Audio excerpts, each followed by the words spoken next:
That's why I feel like sometimes people are so rigid. They're like, you have to do this. If this worked for me, you have to do this. Well, we're not the same two people.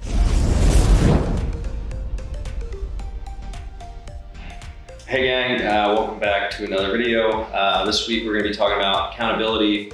We're going to hit you kind of from both sides, just what motivation means, how to stay accountable, more of the softer sciences, and then we'll also go into a bit of detail in terms of what science actually says in terms of what happens when I inevitably do miss a workout or two. So joining me today is Coach Alexa. We'll let Coach Alexa introduce herself, kind of give you a little bit of her background and why she is someone you should listen to when it comes to accountability. So, Hello, my name is Alexa. Like Mitch said, I've been working for Powertrain for 10 plus years. I love what I do, and that's why I'm here today. Talking a little bit about motivation and accountability. And we wanted to talk about this because it's something that all of us have struggled with. Nobody at every single day wants to get up in the morning and make all the right, food and exercise decisions.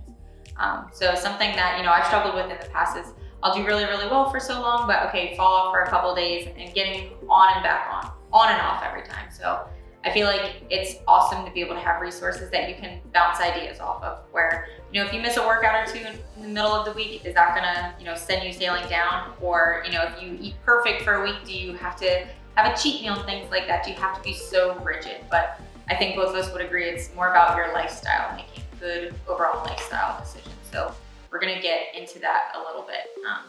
I feel like so many people all the time, they have a specific plan on what they need to eat every single day or what they have to do for workouts every single day. But I don't know, do you feel like that's something that they have to do to be successful? I think we have to figure out who we are first. And so let's look at nutrition. You have individuals who need to track their calories every single day in order to stay on track.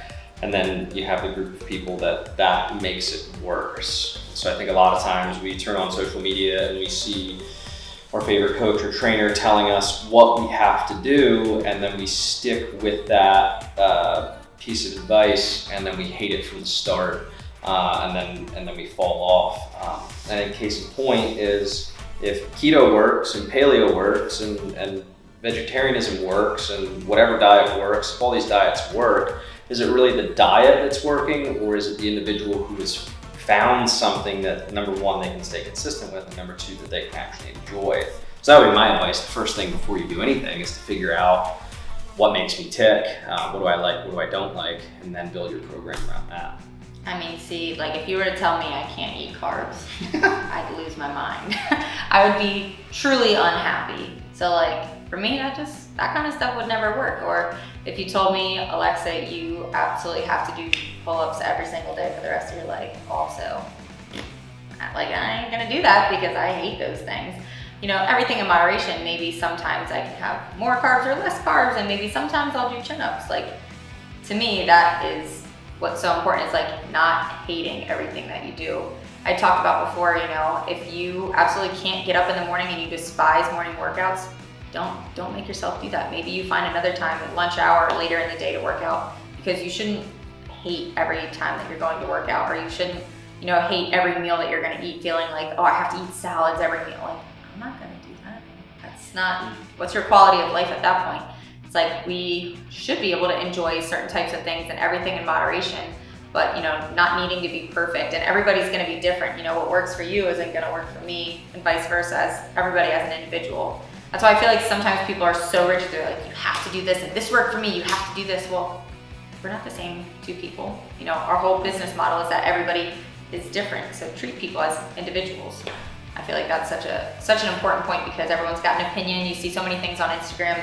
This influencer did this one type of diet and this one thing with these containers, and now they lost 50 pounds and they're jacked. It's like, well, there also might be a lot of other factors we have no idea about.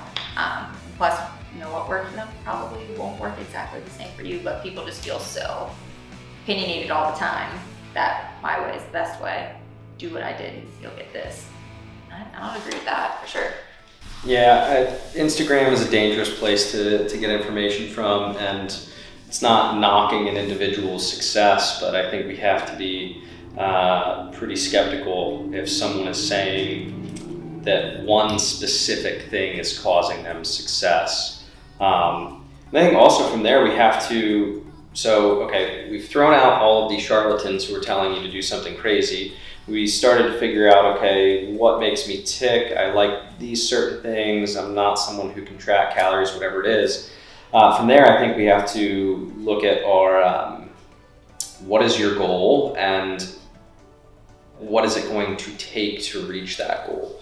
So I'll put on my coaching hat. One of my favorite quotes is do you want to suffer getting to your goal, or do you want to suffer when you don't reach your goal? Either way, there's going to be some suffering, but you have to choose which one you want. I'm sure we've all heard sort of different spin-offs of that, but no, you shouldn't, unless you're an athlete and you're whatever, most of us don't need to suffer. But I think one of the issues is we get in our head, I want to lose 50 pounds or I want to do 10 pull-ups, but I'm never going to do pull-ups because I hate pull-ups.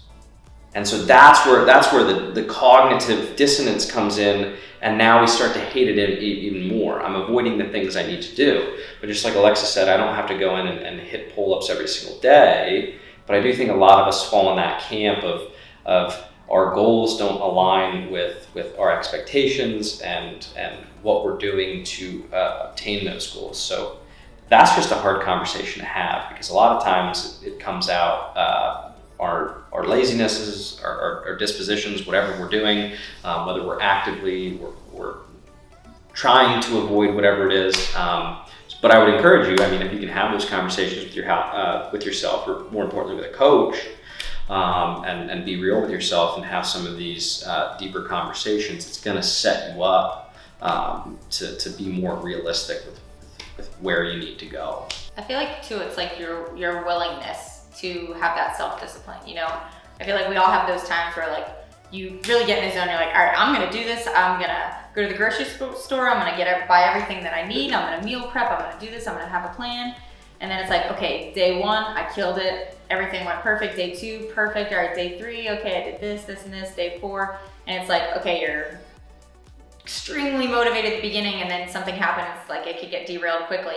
And I feel like all these fitness trends that keep going around and around, they kind of just bet on people going through these waves. And it's like, well, just simple things work. You know, basic science is going to work. It doesn't have to get super fancy, but you know, we have to be really willing to put in the work. Like if you tell me X, Y, and Z, simple basics, is gonna do the job, and I'm like, I wanna do most of those things. Well, then you're gonna get most of the results, but not exactly what you want type of thing. Whereas I feel like sometimes, especially in the fitness industry, people make it seem like if you do this, you'll have everything that you need. You're guaranteed to lose X amount of things. And it's like, you don't need those types of things. Like doing the basics well, I think is gonna get you where you need to be, but you need to be willing to put in the work too. You can't just wish for the results that you want. You know, it does take effort on your part. You know, that suffering, I love that. It's like no pain, no gain type of thing. You're gonna have to go through some things that make you uncomfortable, or you know, that you don't love all the time.